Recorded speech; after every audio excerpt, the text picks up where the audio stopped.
بتا رہا تھا ہمارے حضرت سے جب ہم یہ سنا کرتے تھے نا بار بار، میں کہتا تھا کس اللہ والے کی علامت یہ ہوتی ہے کہ اس کے پاس بیٹھ کر دنیا کی محبت کم ہو جائے. تو حضرت کے پاس پیسہ بہت تھا لیکن وہاں بیٹھ کے پیسے ویسے کی چاہت ختم ہو جاتی. حالانکہ حضرت کی گاڑی ایسی تھی کویت کے شہزادے سے خریدی تھی، ایسی گاڑی میں نے اب تک نہیں دیکھی ہے یہاں. لیکن یہ کہ محبت نہیں تھی. وہ نقصان ایک دفعہ بہت کروڑوں روپے کا حضرت کا نقصان ہوا تو کچھ بھی نہیں، آرام سے رات کو سوئے. آپ کو پتہ ہے صدر ضیاء کے دور میں الائنس والے آئے تھے اور ان کی مزاربت کا کام شروع کیا تھا تو لوگوں کے کروڑوں روپے لے کے غائب ہو گئے تھے وہ.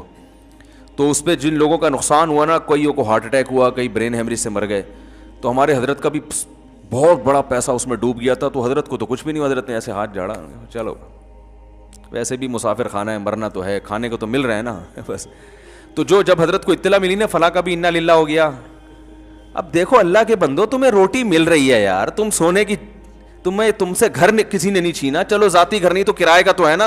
طبیعت سے دوپہر کو بھی سوتے ہو، رات کو بھی آرام سے آ کے سوتے ہو، صبح اٹھتے ہو، پھر ناشتہ کرتے ہو، نکلتے ہو. یہ تو لائف تو یہ ہے، ساری چیزیں تو مل گئی آپ کو. اور اے بھائی یہ جو بڑی بڑی نعمتیں، یہ روٹی ہے سب سے پہلے. کیونکہ بھوک دیکھی نہیں ہوتی نا، اس لیے وہ ایسے مزے لگ گئے ہوتے ہیں کہ وہ بھوک کا پتہ نہیں ہوتا بھوک ہوتی کیا ہے. بھوک کے وقت روٹی مل جائے بہت بڑی نعمت، پیاس کے وقت پانی مل جائے بہت بڑی نعمت. تو جن کو یہ نعمتیں ملی ہوئی ہیں وہ بار بار نعمتوں کا سوچ سوچ کے خوش ہوتے رہتے ہیں. اللہ تو نے مجھے رات کا کھانا بھی دے دیا، صبح کا ناشتہ بھی دے دیا. حالانکہ 2 وقت کا کھانا ضروری ہے، 3 ٹائم کا کھانا تو ویسے ہی موٹاپا پیدا کرتا ہے. لیکن اے اللہ تو نے مجھے ناشتہ بھی کھلا دیا ہے، اللہ تو نے مجھے لنچ بھی دے دیا ہے، اللہ تو نے شام کی چائے بھی دے دی، اس میں ڈبو کے کھانے کا جو مزہ ہے وہ میں نے کئی دفعہ سنا چکا ہوں نا مفتی صاحب سے جو ہم نے لطیفہ سنا ہے، اللہ ڈبو کے کھانے کے مزے بھی تو نے ہمیں دے دیے. اور بھائی اب چھن گیا، ادھر ڈوب گیا، ادھر ڈوب گیا. یہ تو گریبیاں ہیں، گریبی نہ ملے کوئی ٹینشن میں آتا ہے. بھائی آپ ہوٹل میں گئے، بیرے سے آپ نے کہا یار ایک نہاری لے کر آؤ، وہ لے آیا، آپ نے خوب ڈبو کے سرید بنا کے کھایا. اس میں آپ نے کہا سر وہ پیٹ بھر گیا، کھانا کھا لیا، گریبی. اس نے کہا یار سر آپ لیٹ آئے ہیں، گریبی ختم ہو گئی. آپ ٹینشن میں آؤ گے، ڈپریشن میں، ہائے یہ کیا ہو گیا، آپ پلیٹیں اٹھا کے پھینک رہے ہو، یار میں خودکشی کر رہا ہوں، گریبی ختم ہو گئی گریبی. وہ بولے گا بھائی اگر تم نے پیسے دیے تھے، میں پلیٹ ہی لا کے نہ دیتا تو سمجھ میں آتا ہے. گریبی کا تو مطلب ہی گریبی ہے، ملے ٹھیک ہے، نہیں ملے تو بھی ٹھیک ہے. تو بھائی جان مسئلہ یہ ہے کہ نبی صلی اللہ علیہ وسلم نے ارشاد فرمایا جس کو 2 وقت کھانا پیٹ بھر کے مل گیا، جسم کسی بڑی بیماری سے محفوظ، اور رات کو سر چھپانے کے لیے جگہ مل گئی، تمیز سے سو سکے، وہاں پہ آنا، نیند والی جگہ ہو، گرمی سردی سے بچنے کا انتظام ہو، مچھر ہو تو ان سے بچنے کا انتظام ہو. نیند یعنی اصل میں ضرورت نیند ہے، اور 4 دیواری ہے جہاں آدمی عزت کے ساتھ سو سکے، رہ سکے. سفید پوش آدمی کو 4 دیواری چھوڑ سڑک پہ نہیں سو سکتا نا وہ. تو نبی نے فرمایا جس کو یہ 3 نعمتیں مل گئیں تو گویا پوری دنیا کی دولت سمیٹ کے اللہ نے اس کو دے دی ہے. اب اگر اس کو ٹینشن ہو رہی ہے نا، یہ اس کا فالٹ ہے، یہ اللہ کا قصور نہیں ہے، یہ ہوس ہے. دیکھو ہیروئنچی کو ہیروئن آپ نے ہیروئنچی کو کیا کیا، آپ نے اس کو بھوک لگ رہی تھی، آپ نے اس کو کباب لا کے رکھ دیے، تکے لا کے رکھ دیے، ملائی بوٹی لا کے رکھ دی، کولڈ ڈرنک رکھ دی، آپ نے کہا کھاؤ. وہ تلاش کر رہا ہے سٹا ہے، سمجھیں بات کو، مثال کو خوب اچھی طرح سمجھیں. وہ تلاش کر رہا ہے کیا بھائی، سٹا.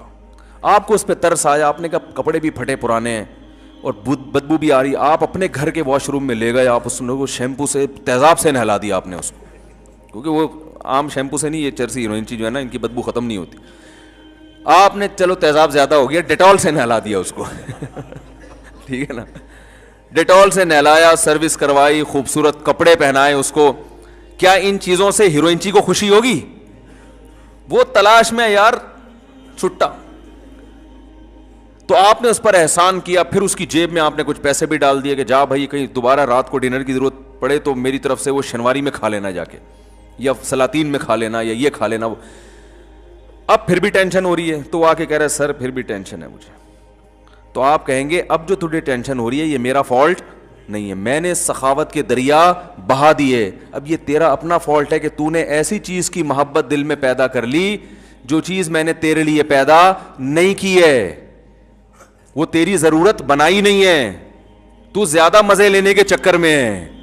میں نے تو مزہ دودھ میں رکھا، شہد میں رکھا، روٹی میں رکھا، بریانی میں رکھا، اور تو نے یہ حلال مزوں سے ہٹ کے کہاں چلا گیا؟ حرام کی طرف. تو آ گیا شراب پر اور ہیروئن پہ آ گیا. یہ تیرا فالٹ ہے. اب اس ٹینشن کا علاج یہ نہیں ہے کہ میں رزق کی فراوانی کر دوں, اس کا علاج یہ ہے کہ اس فالٹ کا علاج کر تو, یہ محبت ختم کر. تو یاد رکھو ہماری جو بنیادی ضرورت ہے بھوک کے وقت کھانا, یہ لذت بھی ہے اس میں. شدید بھوک لگ رہی ہو, دیکھو شدید بھوک لگ رہی ہو نا, کچھ بھی مل جائے مزہ آتا ہے کھانے میں. آتا ہے کہ نہیں آتا؟ دال مل جائے ایسا مزہ آتا ہے. ہمیں تو شدید بھوک لگتی ہی نہیں ہے نا, بھوک لگنے سے پہلے پھوڑ دیتے ہیں. تو وہ پھوڑنے کا لفظ میری زبان پہ بیان کر کر کے ایسا ہو گیا, وہ کہیں کسی بڑے ہوٹل میں جانا ہوا, بچے بھی ساتھ میں تھے, کوئی انوائٹڈ تھا, میں کہیں بیان تھا. تو جب میں وہاں گیا تو وہ بوفے سسٹم تھا نا, تو میں نے بچوں سے مذاق سے کہا, میں نے کہا بچوں پھوڑ دو, مذاق سے کہا نا ان کو, کیونکہ پیمنٹ بھی کی ہوئی تھی. تو وہ بچے کہتے ہیں ابو ایسا نہیں بولتے, لوگ مذاق اڑائیں گے. کوئی سن لے گا تو مذاق اڑائے گا. میں نے کہا اڑانے تو بیٹا, اڑانے تو. میں نے کہا پھوڑ دو. تو وہ اصل میں شرما رہے تھے نا بچے نکالتے ہوئے, تو میں ان کو حوصلہ کرنے کے لیے کہ کھاؤ بیٹا. تو بنیادی جو ہماری ضرورت ہے, تو ہماری جو بنیادی ضرورت ہے وہ بھوک کے وقت روٹی کھانا. اور خوراک میں جو بنیادی خوراک ہے نا, آلو, گندم اور چاول, یہ انسان کی بنیادی خوراک ہے, جس میں کاربوہائیڈریٹ ہوتا ہے, جو نشاستہ ہوتا ہے, جو ہماری باڈی کو رن کرنے میں کام آتا ہے. یہ بنیادی بیسک ضرورت ہے. یہ نہ ملے تو لوگ کہتے ہیں نا وہ دودھ پی رہے ہیں 1 کلو, وہ جب تک روٹی نہیں کھائے گا صحیح ہے نا, طاقت نہیں آتی جسم میں. تو یہ بھی مل رہی ہے الحمدللہ. یہ اللہ نے اتنا سستا کر دیا دنیا میں, روٹی نہ ملے چاول کھا لو, چاول نہ ملے آلو کھا لو. تو یہ اتنا سستا, یہ بیسک ضرورت ہے. اور دوسری ضرورت اللہ نے ہماری رکھ دی گھر, چاہے کرائے کا ہو چاہے ذاتی ہو, رہنے کی 4 دیواری ہو, تیسری کہ کوئی بیماری نہ ہو. تو یہ اگر مل گئی تو ہمیں خوش ہونا چاہیے.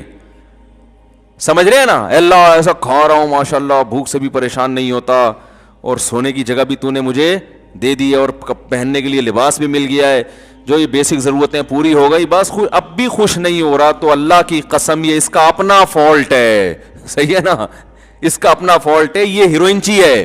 ہیروئنچی کو ہیروئن سے اتنی محبت نہیں ہوتی جتنی اس نے گاڑی بنگلے اور دنیا سے دل لگایا ہوا ہے. تو اس کا علاج کرو, جیسے ہیروئنچی کو سمجھایا جائے گا کہ علاج کرو. کہہ رہے کیسے بھائی؟ ڈاکٹری علاج بھی کرو اور نفسیاتی بھی. نفسیاتی یہ کہ بار بار سوچو کہ اس سے آہستہ آہستہ تمہارا سکون برباد ہو رہا ہے. یہ جو تمہیں سکون ملتا ہے نا سٹے لگا کے, یہ وقتی سکون ہے. نہیں یقین آتا تو جن لوگوں کو یہ سٹا نہیں ملتا, جو نہیں پیتے, ان کے چہروں پہ رونق دیکھو, تم سے کروڑا گنا زیادہ ہے. اگر اس میں سکون ہوتا تو جو نہیں پیتے وہ تو ٹینشن سے مر جاتے, جبکہ ہم دیکھ رہے ہیں جو نہیں پیتے ان کے چہروں پہ بھی رونق ہے, وہ تم سے زیادہ خوش ہیں.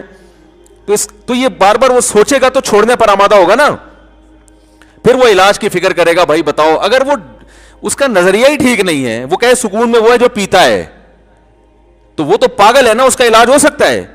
تو یاد رکھیں, اسی طرح جو بیسک بنیادی ضرورتیں جب آپ کی پوری ہو گئیں, اس کے بعد اگر آپ کو سکون نہیں ہے, تو سکون نہ ہونے کی وجہ یہ ہے کہ آپ دنیا سے محبت کر بیٹھے ہیں, آپ غریبیوں کے چکر میں پڑ گئے ہیں. تو اس کا حل یہ نہیں ہے کہ آپ کی حاجات پوری کر دی جائیں, آپ کی تنخواہ ڈبل ہو جائے, آپ کے پاس لوگ اپنے مسائل حل کروانے آتے ہیں.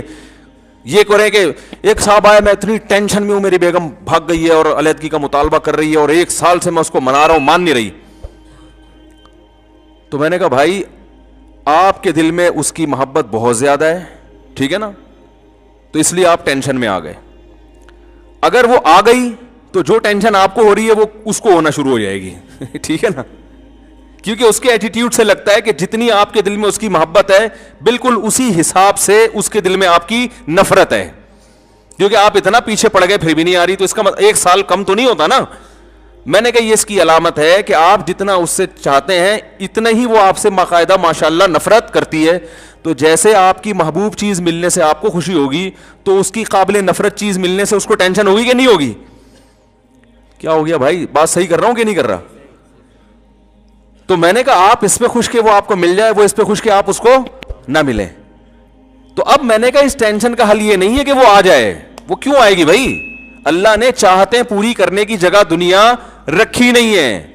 کسی کی آ جاتی ہے, اکثروں کی, تو جو گئی تو پھر بات واپس نہیں آتی. رپورٹ یہی ہے, جو رپورٹیں ہیں نا ہماری اپنی بھی بہت ساری رپورٹیں ہوتی ہیں, لوگ بتاتے رہتے ہیں نا, تو ایک رپورٹ میں بھی مرتب کر سکتا ہوں. رپورٹ یہی ہے کہ اکثر نہیں آتی. تو اس کا حل یہ کہ دل وہاں سے ہٹاؤ, دل ہٹاؤ وہاں سے. کہہ رہے نہیں میرا دل نہیں ہٹتا. تو میں کہتا ہوں پہلے یہ فیصلہ کر لو کہ میں غلطی پر ہوں اور مجھے اپنے دل کا علاج کرنا ہے. پہلے مانو تو صحیح کہ میں غلطی پر ہوں. آپ تو مان نہیں رہے کہ میں غلطی پر ہوں. جو آدمی کہہ رہا ہے مجھے وہ چاہیے, مجھے وہ چاہیے, مجھے وہ چاہیے. جب ہیروئن چی کہہ رہا ہے کہ مجھے ہیروئن چاہیے, مجھے ہیروئن چاہیے بس. اب کوئی ہیروئن چی میرے پاس آئے, کہہ رہا ہے صاحب ایک ہفتے سے سٹا نہیں پیا میں بہت ڈپریشن میں ہوں, آپ اللہ سے دعا کرو مجھے ایک پڑیا مل جائے. خدا کی قسم آپ اس مثال کو مذاق سمجھیں گے, لیکن دنیا میں ہو یہی رہا ہے کہ اپنی خواہشات پوری کر کے ٹینشن ختم کرنا چاہتے ہیں. سمجھ میں آ رہی ہے بات؟ کیونکہ غیر مسلموں سے یہی سیکھا ہے. غیر مسلم کہتے ہیں آپ کی جتنی خواہشات پوری ہوں گی آپ کی ٹینشنیں کم ہوگی. اگر میرے بھائی ایسا ہوتا تو اللہ نہ کرے معاذ اللہ سب سے زیادہ ٹینشن تو پھر نبی کو ہوتی. ان کی تو خواہشات ہی پوری نہیں ہوئی. 40 دن گھر میں چولہا نہیں جلتا تھا ان کا. یوسف علیہ السلام تو بےچارے ڈپریشن میں چلے جاتے, وہ تو آدھی زندگی تو ان کی جیل میں گزری ہے. یعقوب علیہ السلام کہتے ہیں اللہ ساری جوانی میرے بچے سے الگ گزر گئی, اب بڑھاپے میں بچہ مل کے کیا رہ گیا, 4 دن کی زندگی رہ گئی تھی. وہ تو یہ سوچتے نا. لیکن ہم دیکھتے پیغمبروں کی زندگیاں ٹینشنوں میں, مگر کوئی ڈپریشن کی گولی نہیں کھا رہے. بتاؤ یوسف علیہ السلام اتنا عرصہ جیل میں رہے, پہلے کنویں میں ڈال دیا ان کو, پھر کنویں سے نکالا تو بازاروں میں بکے, جھوٹے الزام لگ کر جیل میں ڈال دیا گیا. تو کبھی کہیں قرآن میں آتا ہے کہ یوسف علیہ السلام نے پھر وہاں کسی روحانی عامل سے رابطہ کیا کہ یار کسی نے کچھ کر دیا میرے اوپر, کوئی ٹینشن, یہ بڑا مسئلے کیا ہو گئے ہیں یار, مسلسل کام بگڑتے جا رہے ہیں. میں ابا کو سب سے زیادہ محبوب تھا, ہونا تو یہ چاہیے تھا ساری جائیداد ابا میرے نام کر دیتے, لیکن ہوا کیا ہے, میں نے بھائیوں کا کبھی کچھ بگاڑا نہیں. یہ آواز میں ایکو کیوں پیدا ہو رہا ہے بھائی؟ میں نے بھائیوں کا کبھی, باہر کا مائک مجھے لگ رہا ہے اسپیکر آن ہے, میں نے کبھی کسی کا کچھ بگاڑا نہیں, بھائیوں نے مجھے کنویں میں ڈال دیا. پھر ابھی میں 7-8 سال کا بچہ تھا, کنویں سے نکال کے بازاروں میں مجھ جیسے شہزادے کو بیچا گیا. پھر بیچ کے چلو تھوڑے دن سکون کا سانس ملا تھا بادشاہ کے, چلو کسی اچھی جگہ چلا گیا بکے میں, تو سکون کا سانس ملا تھا. اور میں نے بادشاہ سے وفا کی, اس کی بیوی پہ کبھی غلط نظر نہیں ڈالی, اسی کی بیوی نے جھوٹا الزام لگا کے چلو محل میں آ کے کچھ سکون ملا تھا. وفا کی سزا یہ ملی کہ جیل میں چلے گئے. اور پھر جیل میں جب ہم گئے ہیں تو ایک آدمی کو میں نے خواب کی سچی تعبیر بتائی, اس کو میں نے کہا بادشاہ کو بتانا کہ مجھے جیل سے نکالے, تو وہ کمبخت جا کے بادشاہ کو بتانا ہی بھول گیا, کسی نے کچھ کر دیا ہے بیٹا. یہ تو بندش کے علاوہ کچھ ہو ہی نہیں سکتا, یہ تو بھائی 100% بندش ہے. کیا خیال ہے بھائی؟ اور اللہ کو میں ہی ملا ہوں ٹینشنوں کے لیے, ہیں میں ہی ملا ہوں اللہ کو, ساری جوانی اسی میں گزر گئی, سب کچھ, ایک دن بھی ٹینشن والی بات ان کی زبان سے نہیں نکلی. جب بات کر رہے ہیں ایسے پیارا کلام ان کی زبان سے نکل رہا ہے.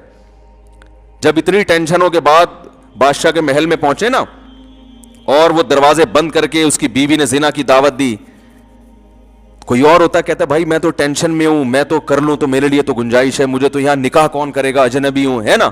لیکن کہہ رہے معاذ اللہ انہ ربی احسن مثوایا, میرے رب نے بادشاہ کے محل میں مجھے پہنچا کے ٹھکانہ دے دیا. میں تو کنویں میں گر گیا تھا, میں تو بازاروں میں بکتا تھا, تو اللہ نے بادشاہ کے محل میں پہنچا دیا, میں اس کی نافرمانی کیسے کروں؟ وہ اس پہ خوش ہو رہے ہیں کہ بھائی کھانے کو روٹی بھی کا انتظام ہو گیا اور سر چھپانے کی اتنی خوبصورت جگہ مل گئی, تو بنیادی ضرورت تو پوری کر دی نا. تو اب اس کا شکر کا تقاضا یہ تھوڑی ہے کہ میں برائی کی طرف جاؤں, یہ تو نہیں ہو سکتا مجھ سے. پھر جب الزام لگ کے جیل میں گئے ہیں, جیل میں جانے کے بعد جو 2 شخص آئے نا تعبیر پوچھنے کے لیے, تو ان کو پہلے دین کی دعوت دے رہے ہیں, ان کو خواب کی تعبیر بتا کے کہہ رہے ہیں کہ دیکھو ذالک من فضل اللہ علینا, میں نے سچی تعبیر جو تمہیں بتائی ہے نا یہ اللہ کا ہم پہ فضل ہے. حالانکہ وہ کہہ سکتے تھے اللہ کا فضل کہاں سے بھائی, دیکھو جیل میں پڑے ہیں یار بغیر کسی جرم کے بھائی. لیکن خواب کی تعبیر سچی بتا دینا اللہ کی ایک نعمت ہے نا, یہاں نعمت کو ہائی لائٹ کر رہے ہیں کہ بھائی یہ میری بنیادی ضرورت نہیں ہے کہ میں خوابوں کی تعبیر بتاؤں, لیکن اللہ نے میرے اوپر ایک الگ سے احسان کیا جو عام لوگوں پہ نہیں ہوتا. وہ احسان یہ کہ میں تعبیر بتاتا ہوں سچ نکلتی ہے بالکل. پھر آگے بتا رہے ہیں دیکھو یہ جو اللہ نے مجھے اتنا پروٹوکول دیا ہے, اتنی عزت دی, اس لیے کہ میں شرک نہیں کرتا, توحید پر ہوں, میں تبلیغ بھی کر دی ان کو. کتنے زیادہ, یعنی پھر جب جیل سے چھوٹے ہیں, جیل سے چھوٹ کے پھر ابا کو بلایا, ابا آئے اور سارے بیٹے آ گئے, تو پھر ابا سے بغلگیر ہوئے مصر میں نا, تو پھر ابا کو جو کہانی سنا رہے ہیں ماضی کی, اس میں ٹینشن والے سارے واقعات کو اسکپ کر دیا انہوں نے, ٹھیک ہے نا. کنویں میں ڈالنے کا تذکرہ کر ہی رہے, کنویں سے نکلنے کا کر رہے ہیں. جیل میں جانے کا تذکرہ نہیں کر رہے, جیل سے نکلنے. اذ اخرجنی من السجن, میرے رب نے اس وقت بڑا احسان کیا جب مجھے جیل سے نکالا ہے بھائی, کیونکہ بہت سے جیل میں جاتے ہیں نکلنا نصیب نہیں ہوتا. میرے رب نے احسان کیا مجھے جیل سے نکالا. اب چونکہ بھائیوں کو معاف بھی کر چکے تھے تو اب ان کو بھی آر نہیں دلا رہے کہ تم کمبختوں نے مجھے کنویں میں ڈالا تھا تو میرے رب نے احسان کر کے مجھے کنویں سے نکال لیا. جب معاف کر دیا تو اب کیا تذکرہ, من بعد ان نزغ الشیطان بینی وبین اخوتی, یہ سب کچھ اس وقت ہوا جب شیطان نے میرے اور بھائیوں کے درمیان غلط فہمیاں ڈال دی تھی, نفرت ڈال دی تھی. سارا جو برائی شیطان پہ ڈال دی, ٹھیک ہے نا, بلی کس پہ ڈال دی, شیطان پہ. کیسا ظرف ہے بھائی, لا تثریب علیکم اليوم, کوئی گناہ نہیں ہے, معاف کیا جاؤ یار, بس مقدر تھا, اللہ نے ایسے ہی مصر کا بادشاہ بنانا تھا, نوازنا تھا, ہو گیا. اور اذ وجاء بکم من البدوی, اے میرے ابا اللہ نے آپ پر احسان کیا, گاؤں سے نکال کے آپ کو شہر لے آیا, ساری نعمتیں بیان کریں. ایک دفعہ بھی نہیں کہا کہ ابا وہ سفلی ہو گیا تھا, وہ فلانا جو ہے نا بنگالی بابا, وہ بنگال کا جادو جو لکھے ہوتے ہیں نا, وہ میں اس کے پاس گیا تھا تو یہ ہوا ہے.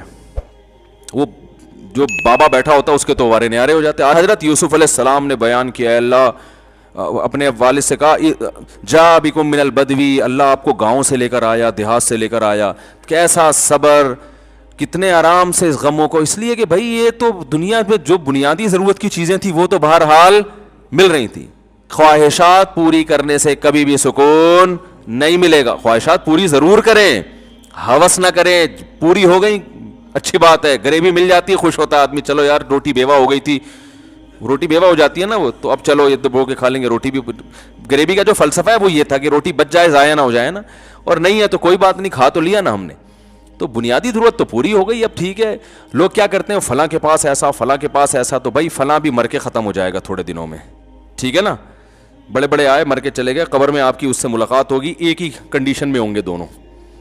جس نے بنگلہ بنا لیا, جو کرائے پہ رہ رہا ہے, مرنے کے بعد قبر میں الیک سلیک ہوگی برزخ میں, ہاں بھائی اب کیا کہے گا, بھائی میری بھی جیب خالی, تمہاری بھی جیب خالی, تو فیوچر دونوں کا ایک جیسا. آپ کرائے کے گھر میں رہ رہے ہیں, آپ کو پتا ہے فیوچر میرا ایسا ہے کہ بحریہ ٹاؤن پہ 6 بنگلے مل جائیں گے مجھے, خوش ہو گے نا آپ. اور ایک اپنے گھر میں رہ رہا ہے, اس کو پتا ہے کہ فیوچر ایسا ہے کہ میں یہاں سے نکال دیا جاؤں گا, تو خوش کون ہوگا, فیوچر کو دیکھ کے. تو فیوچر ہم سب کا ایک جیسا ہونے والا ہے, ٹھیک ہے. تو کسی کی ترقی سے نہ تو جلنے کی ضرورت, نہ ٹینشن میں آنے کی ضرورت. ترقی ہے, یہ ترقی کے بعد پھر تنزل ہے, مرنے کے بعد بالکل ایک جیسے.